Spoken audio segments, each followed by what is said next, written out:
চাওক এই ইয়াত আপুনি কিমানটা হাতী দেখা পাইছে? দুটা নে তিনিটা?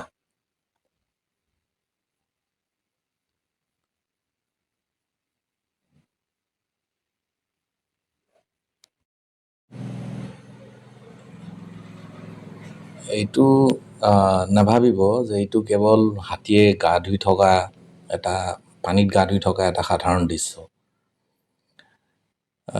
ভালকে চালে আপুনি দেখিব ইয়াত বহুতো কথা লুকাই আছে, বহুতো কথা গম পাব। এইটো কোনো বন জংঘলৰ ভিতৰত থকা নদী বা পুখুৰী নহয়। এইটো নিউ আদাবাৰী টি ষ্টেটৰ ভিতৰত থকা এটা পুখুৰী। গৰমৰ দিন আছিল, জুন জুলাই মাহৰ সময় এইটো।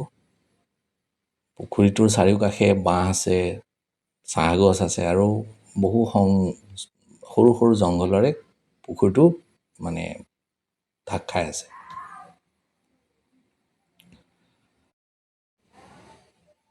প্ৰথমে আপোনাৰ বাওঁফালে থকা ডাঙৰ হাতীটোলৈ চকু পৰিব। এই হাতীটো আগফালে থিয় হৈ আছে, কিন্তু ভালকে চালে দেখিব তাৰ পাছফালে আৰু এটা ডাঙৰ হাতী লুকাই আছে। ভিডিঅ'টোত এই কথা খুব স্পষ্ট নহয়, কিন্তু ফিল্ডত আমি দেখিছিলোঁ বহুত। প্ৰথমতে আপোনাৰ বাওঁফালে থকা ডাঙৰ হাতীটো চকুত পৰিব। এই হাতীটো আগফালে থিয় হৈ আছে, কিন্তু ভালকে চালে দেখিব তাৰ পাছফালেও আৰু এটা হাতী লুকাই আছে। গতিকে এইটো কেৱল তিনিটা হাতীৰ এটা ফুটেজ নহয়, ইয়াত কমেও 5টা হাতী আছে। ভালকে চালে আপুনি দেখিব। এতিয়া পুখুৰীটোত থকা হাতীকেইটালৈ মন কৰক। বিশেষকৈ সেই সৰু মাইনা হাতীটো, যিটো প্ৰথমে আপুনি দেখিব পানীৰ লগত একেবাৰে মিলি আছে। তাৰ শৰীৰৰ বহু অংশই পানীৰ ভিতৰত সোমাই আছে। এই অংশটোৱেই এই মুহূৰ্তটোৱে মোৰ বাবে ভিডিঅ'টোৰ আটাইতকৈ ভাল লগা অংশ। সৰু হাতীবোৰৰ কাৰণে সুৰডাল নিয়ন্ত্ৰণ কৰা বৰ সহজ নহয়। ডাঙৰ হাতীবোৰৰ দৰে ই সুৰ একেবাৰে খুব নিখুঁতভাৱে প্ৰথমেই ব্যৱহাৰ কৰিব নাজানে বা নোৱাৰে। সুৰডাল সি মানে ঘূৰাই থাকে, গুণ ল'বলৈ চেষ্টা কৰে, পানীৰ লগত খেলে। ইয়াতো এনেকেই খেলি আছে। আৰু আচল কথাটো হ'ল সি এনেকৈয়ে মানে সৰু হাতীবোৰে এনেকেই নিজৰ সুৰডালৰ লগত খেলি খেলিয়ে তাক ভালকৈ নিয়ন্ত্ৰণ কৰিবলৈ শিকে। আৰু এই হাতী পোৱালিটোও আচলতে তাৰ নিজৰ সুৰডাল কেনেকৈ ব্যৱহাৰ কৰিব লাগে সেই কথাটো শিকি আছে বুলি ক'ব পাৰে আপুনি। ভিডিঅ'টোত ভালকৈ আপুনি মন কৰিলে দেখিব পুখুৰীৰ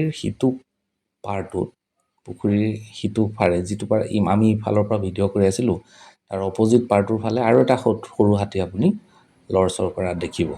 প্ৰথমে চকুত নপৰে, কিন্তু লাহে লাহে ভালকৈ চালে বুজিব তাতে আৰু এটা সৰু পোৱালি হাতী আছে, কিন্তু সেইটো সেই ডাঙৰ হাতীৰজনীৰ পিছফালে লুকাই আছে।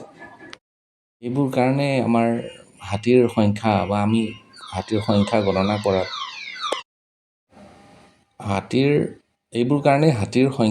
কৰাত বহু সময়ত বৰ কঠিন হয়। এটা ফ্ৰেমতে সকলোবোৰ দেখা নাযায়। কেতিয়াবা ইহঁতে পানীত লুকাই থাকে, কেতিয়াবা বাঁহৰ পিছফালে লুকাই থাকে। চাহ গছৰ তলতো বহুতবিলাক সৰু পোৱালি কেতিয়াবা দেখা নাযায়, চাহ গছৰে তাক লুকুৱাই ৰাখে।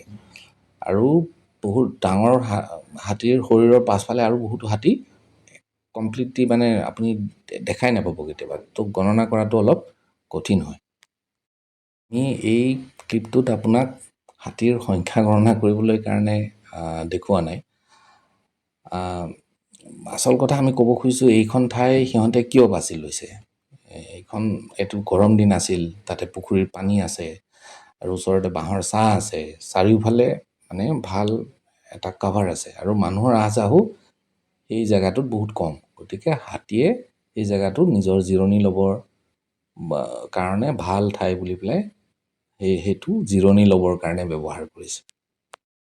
ক্লিপটোত আৰু এটা কথা আপোনালোকে দেখিব, এইটো কেৱল গা ধুই আছে এনেকুৱা নহয়, হাতীয়ে গা ধুই থাকোঁতেও কেনেকৈ নিজৰ পৰিয়ালটো সুৰক্ষিত ৰাখে আপুনি দেখিছে। যেনে সৰু সৰু পোৱালিবোৰৰ কাষত ডাঙৰ হাতী আছে, মানে এটা প্ৰটেকশ্যন বা প্ৰটেক্টিভ এনভাইৰনমেণ্ট এটাৰ মাজত হাতীয়ে নিজৰ বাচ্চাবোৰ বা সৰু পোৱালিবিলাকক থয় আৰু কমপ্লিট তেওঁ মানে নজৰত থাকে, মানে মাক হাতী বা সকলো হাতীৰে এই পোৱালিবিলাকৰ সুৰক্ষাৰ প্ৰতি এটা মানে এটা দায়িত্ব থাকে, বা সিহঁতে খুব সুৰক্ষিতভাৱে নিজৰ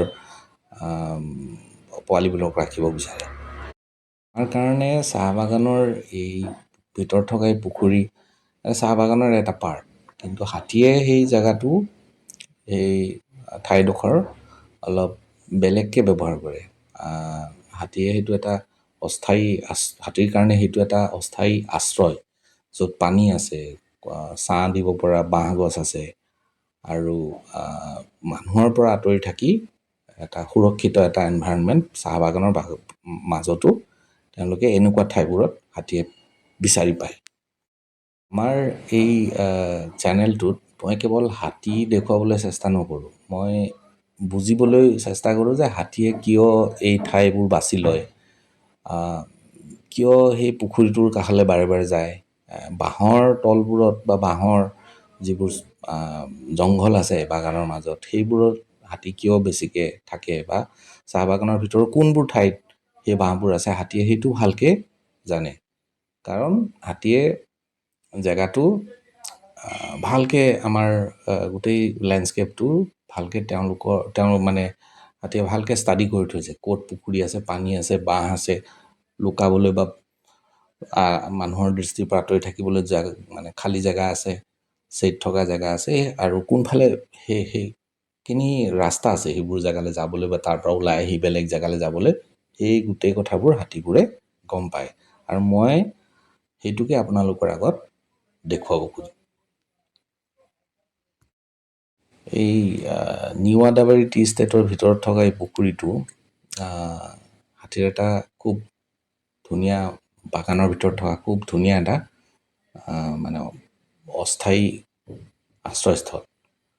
গতিকে আমি সেই তেনেকুৱা ঠাইবোৰৰ কথা আমিও জানিব লাগে, আৰু আমি সেইবোৰ ঠাইলৈ হাতী গৈ থাকিলে আমি সেইবোৰ ঠাইৰ প্ৰটেকশ্যন বা সেইবোৰ ঠাইকো যাতে সুৰক্ষিত ৰাখিব পাৰি, সেইবোৰৰ ওপৰতো আমি কথা ক'ব লাগে, বা আমি এৱেৰনেছ ক্ৰিয়েট এটা কৰিব লাগে। লাগিলে সি টি গাৰ্ডেন মেনেজমেণ্ট হওক বা আমাৰ স্থানীয় ৰাইজ হওক, এই সকলোৱে সেই কথাবিলাক জনাটো খুবেই দৰকাৰ।